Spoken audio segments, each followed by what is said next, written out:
ഇപ്പൊ എവിടുന്ന വരുന്നത്? ഞാനിപ്പോ വരുന്ന എന്നെ കെട്ടിച്ചു വിടുന്നത് കോട്ടയത്താണ്. പക്ഷെ ഞാനിപ്പോ വരുന്നത് വാഗതാനത്തുനിന്നാ. വാഗത്താനത്ത് കെട്ടിച്ചു വിട്ടത് കോട്ടയത്ത് നിന്നാണെങ്കിൽ കോട്ടയത്ത് നിന്നല്ലേ വരേണ്ടത്, വാഗത്താനത്ത് നിന്നല്ലല്ലോ. അതിപ്പോ എങ്ങനാ? ഞാൻ എന്റെ ഭർത്താവിന്റെ അനിയനോട് വാഗത്താനത്ത് വാടകയ്ക്കല്ലേ താമസിക്കുന്നേ. ഭർത്താവിന്റെ അനിയനോടൊപ്പം വാഗത്താനത്താ താമസിക്കുന്നത്. അപ്പൊ ഭർത്താവിന്റെ കൂടെ എനിക്ക് യോജിച്ചു പോകാൻ പറ്റില്ല. ഒരു സ്ത്രീയോട് ഒരു പുരുഷനെ ചോദിക്കാത്ത ചോദ്യങ്ങളാണ് എന്റെ ഭർത്താവിനോട് ചോദിച്ചത്. അതും എന്റെ മുഖത്ത് നോക്കി ചോദിച്ചു. അതൊക്കെ ആയിരിക്കും ഇങ്ങനെ ഒരു തീരുമാനം എടുക്കാൻ വേണ്ടിട്ട് ഇവരുടെ പ്രചോദനം തന്നത്. എന്താണ് അദ്ദേഹം മുഖത്ത് നോക്കി ചോദിക്കാൻ പറ്റാത്ത എന്താണ് ചോദിച്ചത്? മ്ലേച്ഛമായ ചോദ്യങ്ങളാണ്, മ്ലേച്ഛമായ ആവശ്യങ്ങളായിരുന്നു അദ്ദേഹത്തിനുള്ളത്. എന്തായിരുന്നു പറയും? അദ്ദേഹം എന്നോട് പറഞ്ഞു, എനിക്ക് ഈ ഒരു പൊതുവേദിയിൽ നിന്ന് പറയാൻ പാടില്ലാത്തതാണ്. അല്ല, എന്നാലും പിന്നെ അങ്ങനെ പുരുഷന്മാരെ അത്തരത്തിൽ എന്താണ് പറഞ്ഞത് നമുക്കൊന്ന് അറിഞ്ഞാൽ കൊള്ളാം. ഏതായാലും നിങ്ങൾ നിർബന്ധിച്ച സ്ഥിതിക്ക് ഞാൻ അങ്ങ് പറഞ്ഞേക്കാം.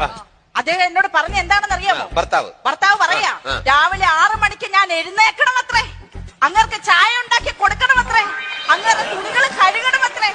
അതെല്ലാം ഞാൻ സഹിക്കാം. അവസാനം അയാൾ പറയുന്നു, അയാളുടെ കുഞ്ഞുങ്ങളെ ഞാൻ പ്രസവിക്കണമത്രേ, അതുങ്ങളെ ഞാൻ വളർത്തണമത്രേ.